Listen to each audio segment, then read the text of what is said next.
Welcome back. Tomorrow marks the start of Winter Restaurant Week. Certain restaurants will be offering deals through Sunday, but this is more than an opportunity to try some new digs. I talked with Stephanie March tonight. She is the food and dining editor of Minneapolis.St. Paul Magazine. She had some advice on finding the best deals and why participating is important. Okay, Stephanie, we'll start with our first question. For those who've maybe never participated in Restaurant Week, what is it? Oh, it's so great. What we do is that we kind of bring together some of the great restaurants in town, maybe places that you've known a long time and maybe new spots that you haven't seen.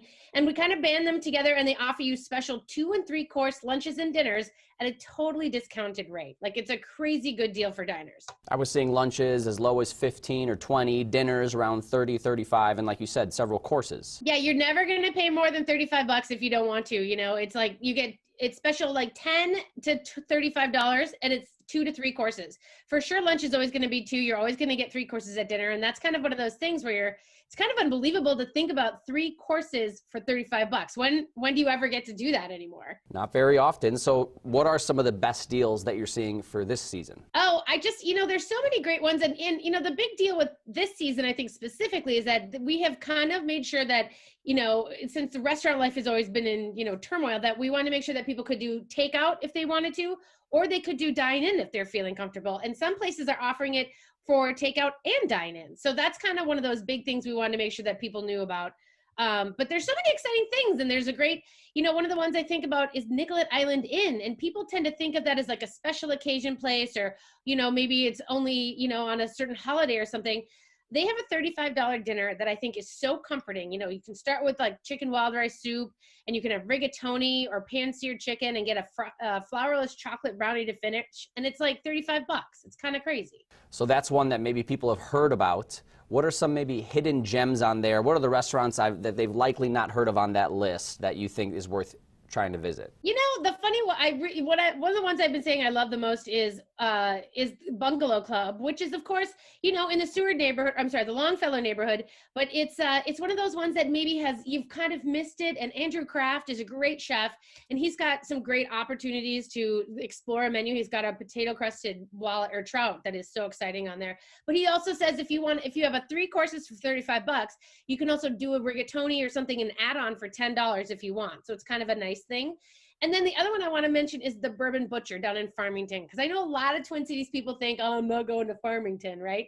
But I got to tell you, this place has got all the tickets. It's a very barbecue, smoky thing. And if you're going to go dine in, you get a lot of good whiskey options on the list. Well, if people are serious about food, I think they'll drive as far as half an hour or more to really find that great dish they've not had before. Are there any newcomers this week that have yet to participate? The funny thing is we have FEMAs on the list this year, and this was something that we have never had FEMAs before. And of course, it's that gorgeous space, in downtown Minneapolis. And I really love the fact that he's doing dine-in only. So you're going to go ahead and eat in the space, but he's got his shakshuka, he's got some of the Mediterranean Middle Eastern flair going. And he's got a chicken tagine, which is really hard to pass up for me.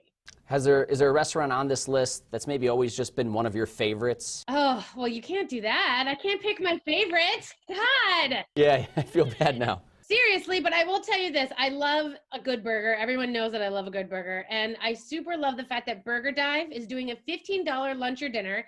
And it's an order of fries with that great house burger and a choice of beverage. $15. You can just have it anytime you want. And sometimes when I looked at those menus, although they might be extravagant in some ways, they're keeping it simple. Maybe you just want a burger at this restaurant. You just haven't visited that place before. Yeah, exactly. And it's so it's really great for diners who I think are still kind of watching their pennies. Maybe they're thinking I can go lunch, at Moto I and get some ramen for $20. And then, maybe I'll pick that up, but maybe then I'm going to go and splurge at the Lexington later, and do a 3-course $35 dinner. That's just, you can't really pass up like broiled salmon or steak Diane. So I think it's kind of fun. You can kind of mix and match all week. And not even in a week. It looks like you planned out maybe one specific day, lunch in one place, dinner at another. Is that a fun way to maybe get the best out of the week, is try to combine going to different places even in the same day? Yeah, I think so. I think how, we've kind of all been like, watching ourselves and being very careful, I think. And so it's I think it's good to treat yourself a little bit, and supporting local restaurants is a great way to do it. So if you treat yourself out for like maybe a takeout lunch, and if you feel comfortable enough to go do a dine-in dinner, I think that's a lovely way to get through February.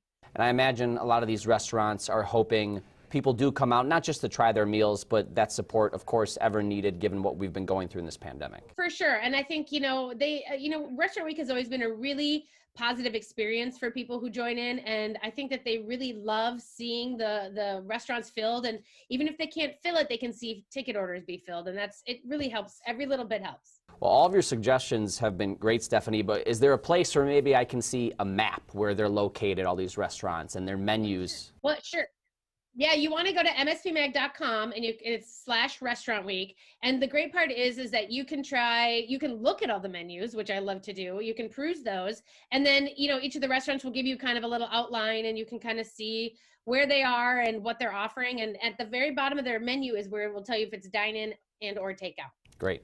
Well, Stephanie, thank you for these suggestions. I'm sure after weeks of being trapped inside with the cold, this will be a good opportunity for some people to get out there and have some good food. I think so. I hope so.